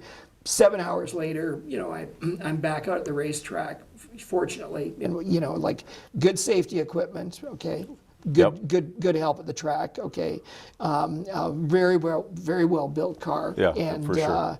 And then I asked my guys, I said, so is the car fixable? I said, no, it's really bad, Jim. Right. So I remembered that I saw a car at Proline, and it belonged to Khalid Al-Balushi, and it was a 69 Camaro, which is the blue Camaro that I've got right now, and it's beautiful. And so I thought, okay, I'm going to buy that car, which I did, and I've ended up campaigning the car. So I raced heavily at NHRA, PDRA, and won a bunch of races. Definitely won lots of races. And but the very best thing, Adel, about racing, especially on that level, is all the people that you meet, okay? And I'm not just talking about race fans that go, oh, pro mod, very cool, and stuff like that, but the families of, the competitors who you'd never know, like, say, guys that I might read about, you know, and you might read about in Drag Illustrated or online or whatever. There they are. They're people that you know really well. Sure. And they're just normal, good guys, just like you and I are. Hey, if they're lined up in the lane next to you, neither one of you are good friends with each other at that time. Sure. Okay, but typically at the other end of the racetrack, you know, it's congratulations, hug, you know, and away you go. Type of thing. Right. So, but yeah, that's kind of, so what, as far as, and then I should mention that, you know, sorry, I got sidetracked there. Year before last, Carl and I had a great year, and I decided, a couple of years ago, because I wasn't holding the car to the 1320, I'd be only going like 242, 244, Right. and the car should be going 255. So I'd be out of it maybe about the 1,000-foot mark. Not because of that real bad crash that I had. I don't know, you know, what it was. So I decided, you know what, I got a lot of money tied up in this car, real fast car. I'm going to put somebody else in the car. Boom. Carl Stevens, you know, super talented guy. Him and his dad, very capable chassis builder. It's his engine program that I've got in the car. So Carl and his dad and myself started racing, like, you know, for the last few years. We started off at the Streetcar Nationals in Vegas, I don't know, like 4 years ago or something like that. So we've done really well. We've won a lot of races, got a lot of respect, broken a lot of records, you know, but all of that I'm the car owner, okay? Right. So when it comes to that, that's all on, you know, that's on Carl Stevens, okay? But I'm still, you know, I'm the car owner. I'm in the big part of the crew and everything that's involved, you know, in strategies, race strategies and stuff like that. Last year, but I still drive 8th mile races. I ran a couple of races last year. And the year before last, I've like the Midwest race, which is run by the same guy that runs the Streetcar National race in Vegas. Yep. I've won that race 3 times and been runner-up once. Oh, wow. Okay, and then so they, you know, last race that I won would have been that race the year before last. But I mean, gee, the cars, like I'm running like 3 in the 8th. Okay, 374, 215, 217 miles an hour. That's moving. So it's real exciting. So I still really enjoy that. And as you get older, your reaction time doesn't slow down. You know, that's not an issue or anything like that. So yeah, but thanks for asking about racing. Obviously, I'm very, very proud of that. But I never started the business so I could go racing. Right. I just happened to have, you know, been fortunate to have made enough money that I could not piss it away, you know what I mean? But use it on some enjoyment. Spend it on something on a personal level. But my benefits would be, like I said, this, you know, all the fans, whether they be fellow racers, their family, spectators. I love it. You know, I really do. It's just great.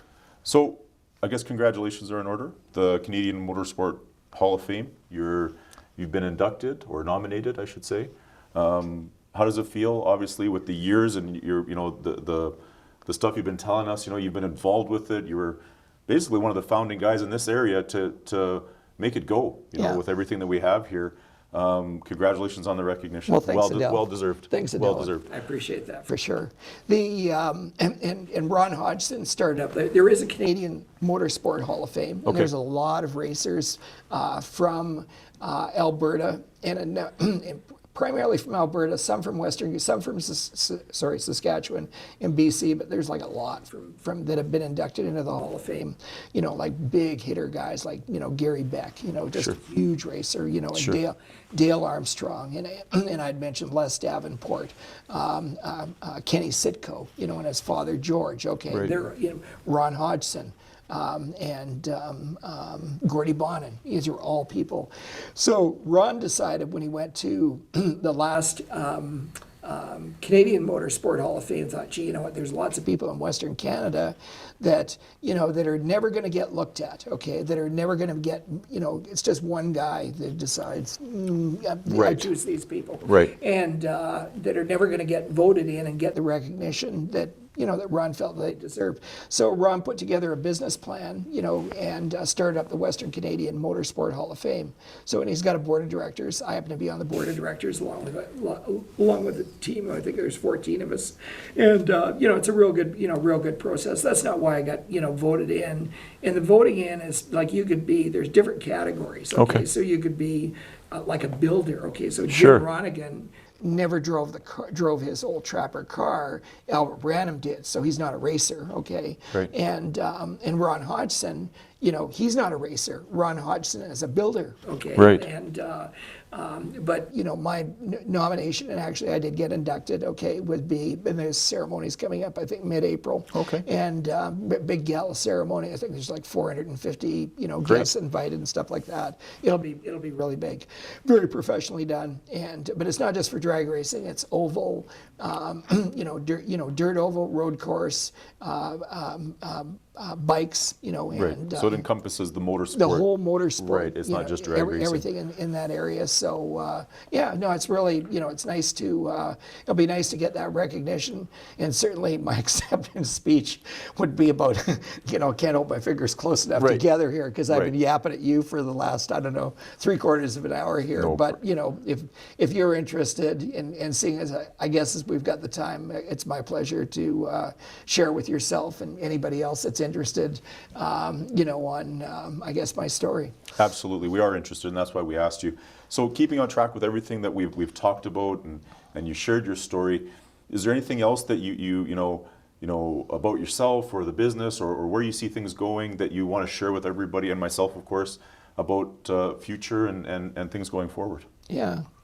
Well, and again, I'm not I mentioned before, I'm a pretty modest guy, not a big, say big visionary in that area. But as far as say people, there's all kinds of people that would have contributed to the success, of JBs, okay, and in our wholesale division, JBs Performance North, and so without those people. And the list is very, very long, okay? Sure. So without those people, I've got a small business, okay? I'm not back over in 102nd Street where I first started, but I might be stuck in 104th Street. So if you've got to, the vision would be getting things done through other people, having them have the opportunity to grow personally, okay, and along with their personal skills, with that would be a sense of accomplishment, okay? And it's a reasonable expectation that their remuneration or earnings package should be going up, okay, which allows them, and there's lots of people that work for JBs, they're like JBs and Dicks that have been here over 20 years, and there's people that started off with me that were single that have now got 2 children, 3 children.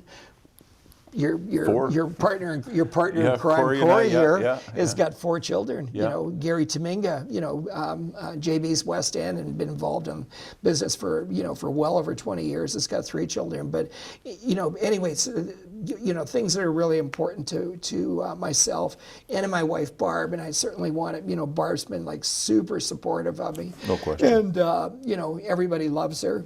She's just so kind. She's really taught me a lot. She used to be major hands-on in the business, like when we had when we first got together, and but just I guess for people, like I say, for people to have the opportunity to grow, and for sure, I mentioned this to you before. I mean, it gets tougher, okay, but we're hey, what are we going to do about it? Okay, so well, geez, business is down in this area, people just aren't buying that. Well, that's all very interesting, okay, and it's just like hey, the Oilers, whoever it is, gee, we just lost 3 in a row, but that's okay, because they're working hard, they do have a plan, they've got a lot of injuries and key people that are out and stuff like that. You can't just keep on doing the same thing over and over again if you want to be successful. So we evolve, okay, and we evolve. We put in new categories, and we, hey, we're a licensed mechanic. Speaking of that, in our engine program, we weren't building engines before. We would just, and there's lots of people that want to have a motor built, okay, or they want to put it together. Say, buy the I'll let's say you wanted to build a small block Chevrolet, okay, and what's a very popular combination? 383, with a stroker kit. You bet. So, now you can buy a block like that, fully prepped, all machining operations done, ready to install, the rotating assembly. And if you were so inclined and had that skill set or had a buddy that could help you do that, you could do that. The motor, hey, $1,500 every, like I said, and top-notch machining. You get, you get everything with it, and or we'll sell complete packages. The individual that has headed up that department is Fern Pedro. And, Yep. Fern, awesome guy. Absolutely. And Fern has been with me for I can't remember 10 years. Along with came over from another automotive performance business that either not went out of business, decided he just didn't want to be in business anymore, Sure. TYA. Yep. And, so there was 4 individuals that I ended up, hiring from there. And guess what? They're all still here. And the reason that they're here is because they're treated well. Yeah, Okay. you bet. And so Fern had come to me and said, "Oh, gee, Jim, I'd really like to be doing more. I think we do." I said, "You know what, Fern, let's sit down and talk about this." Actually, he met with Sean Landsman and myself. And Sean and I had a great meeting with Fern, and we developed a plan. Okay. And we've continued to work on that. And we're just getting going on that. And we're already getting some really good success with it. It's keeping us busy. So that's an area that we did, not this much, but Right. damn close to it last Right, year. right. It'll be new business, Yeah. a sport compact business. You bet. Same deal. This time last year, we weren't doing anything. Okay, so now we're doing more in that Yeah. area. So sometimes you're going to fall off in some areas and pick up in others. Sure. And that's what we do. Lifted truck. Hey, we didn't used to be into lifted truck at all. And very, very little. We used to sell the occasional kit. We had all the products, but because we weren't installing it, it was no sale. Okay. Right. Now we install wheels, tires, balancing, alignment, do it all. Okay. Yep, you bet. In-house. Okay. And we've got like a great finance plan, because there's a lot of people go, hey, well, how much is all that going to cost me? Oh, that's going to be, let's pull a number out of the air, $5,000. Sure. It's a lot of money. I don't have $5,000. No problem. Okay. And when I say no problem, if anybody that wants to do something to their vehicle does not have $5,000, sitting around in their bank account, they just don't know what to do with, which is not going to be true. Not a lot type of thing, or room on your credit card, and then pay high interest rates on that. Anyway, we've got a great finance program, online application. If you either own your vehicle or you're making payments on it, you're qualified. Yeah, okay? no credit check. It's exactly, Simple. it's that easy, okay? Yeah. And more often than not, most of our applicants are getting authorized for $7,500. And, is there interest on it? Oh, sure there is. Is the interest rate crazy compared to what you'd be paying on a credit card? No, it mirrors what you'd pay on a credit card, but allows you to build the vehicle of your dreams, or what you'd really like to have, and do it all, and, have a reasonable monthly payment, and away you go. And then that way you're able to enjoy it. Same thing with whether buying vehicles or the brick. I mean, we've never had financing until we had this program developed.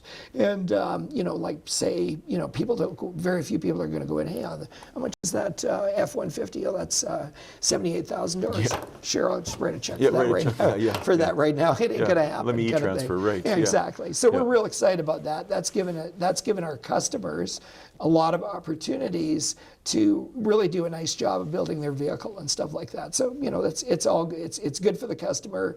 It's good for us in selling more parts and keeping our installation center busy. And you can count on just getting absolute top drawer work, in any of our shops. In all of our shops. Yeah. Well, Jim, I appreciate the time. It's been great. Love the story. It's awesome. No, it really is. I know our viewers will appreciate everything you've talked to us about. We'll do it again. We'll talk more about racing, because we have a little bench racing thing that we're going to do with the show. Sure. But thank you very much. I appreciate the time. Thanks for asking, Adel. It's my pleasure. Thank you very much. Thanks for tuning in, everybody. Guys. Thanks. See you again. Thank you. Thanks for tuning in to JBs Powercast. Check out jbspowercenter.com for the latest updates. You can find the JBs Powercast at jbspowercenter.com, YouTube, and Facebook. Don't forget to like, follow, and subscribe. JBs Powercast is a JBs Power Center production and is produced by Stephen MD and Sean Landsman.